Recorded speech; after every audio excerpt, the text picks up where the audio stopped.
Eu diria a vocês todos o seguinte: esses setores de atividades que eu tenho procurado evitar são setores de atividade que historicamente demonstram que as empresas elas não mantêm um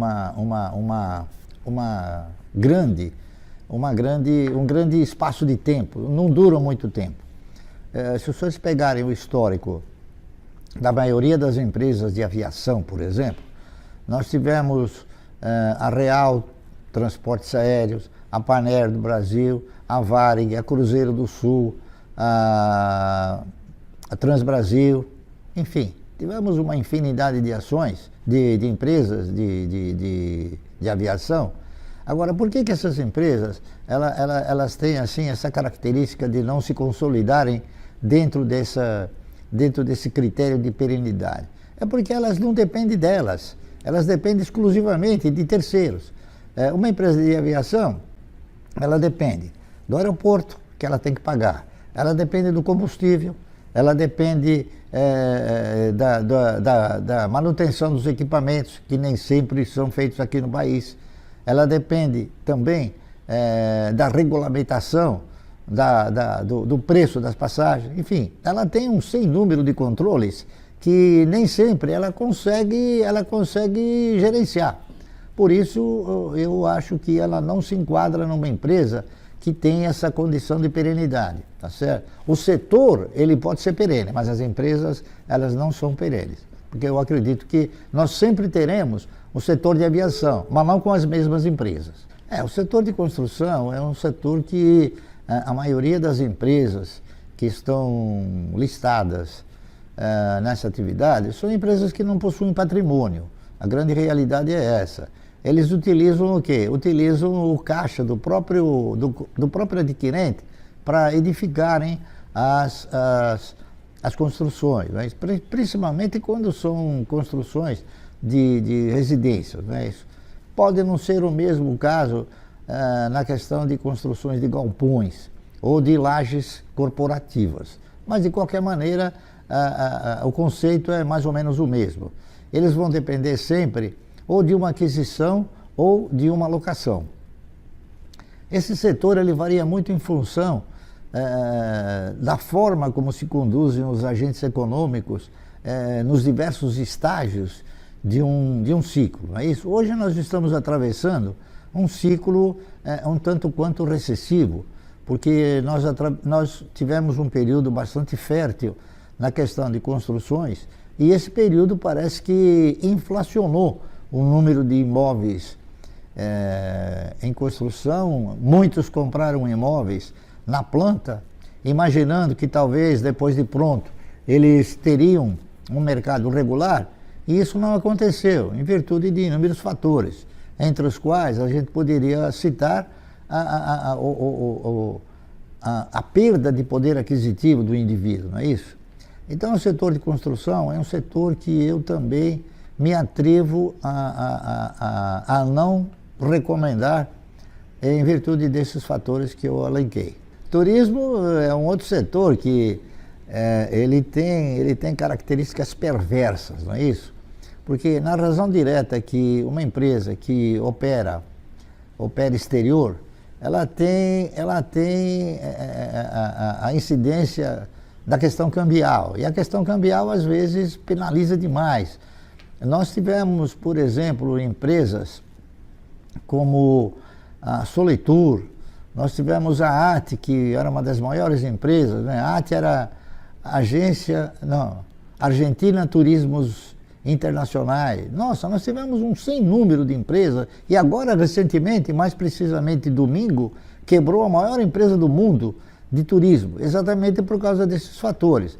Outro elemento que ajudou a contribuir para que essas empresas voltassem a ostentar um grau de periculosidade bastante grande é a internet.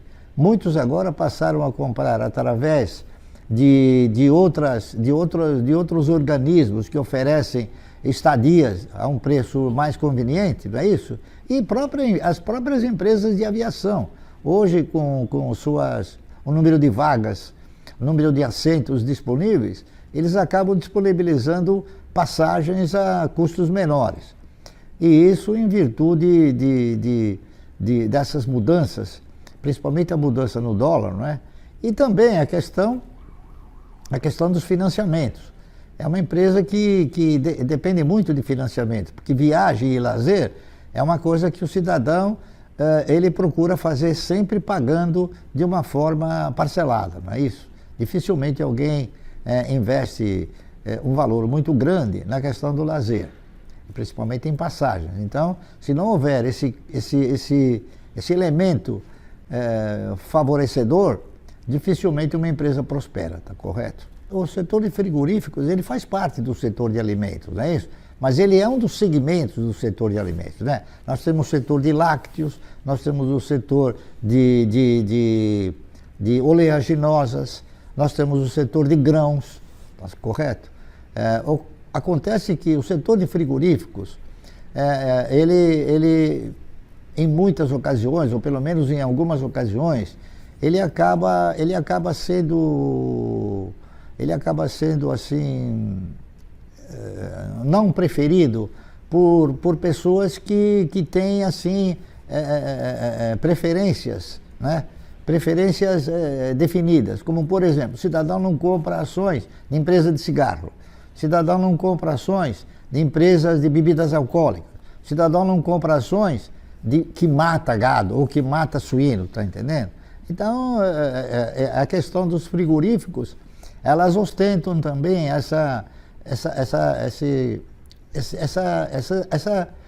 forma de rechaçar, tá entendendo? E também porque existem outros componentes, como febres, aftosa, né? As pestes, enfim. E isso é uma coisa que normalmente dificulta bastante. Nós tivemos inúmeras empresas que tinham uma atividade paralela, ou seja, nós tivemos, há não muito tempo atrás, uma empresa que chegou a ostentar um plano de investimentos chamada Boi Gordo, não é isso? Que quebrou, tá entendendo? Então, e nós tivemos outros também, outros grandes frigoríficos que quebraram. Por exemplo, nós chegamos a ter um frigorífico, um dos maiores do país, chamado Tião Maia, que também quebrou, entendeu? E assim sucessivamente. A própria Sadia, num determinado momento, ela acabou tendo problemas seríssimos em função do quê? Em função de derivativos cambiais. Então, é mais um setor que, muito embora o setor ele ostente a condição de perene, muitas empresas não conseguem se firmar como empresas também perenes. Bom, o varejo de eletrônicos também tem um histórico de desvantagens muito grande. Eu poderia elencar 3 ou 4, Casa Centro, Eletro Radiobras, Gearonson, não é isso? E Clipper, Mesbla, Mapping, enfim, Ultralar, todas essas empresas que tinham como atividade eletroeletrônicos, principalmente linha branca, não é isso? Foram empresas que não conseguiram se sustentar. O senhor Gears, que era o Gearonson, não é isso?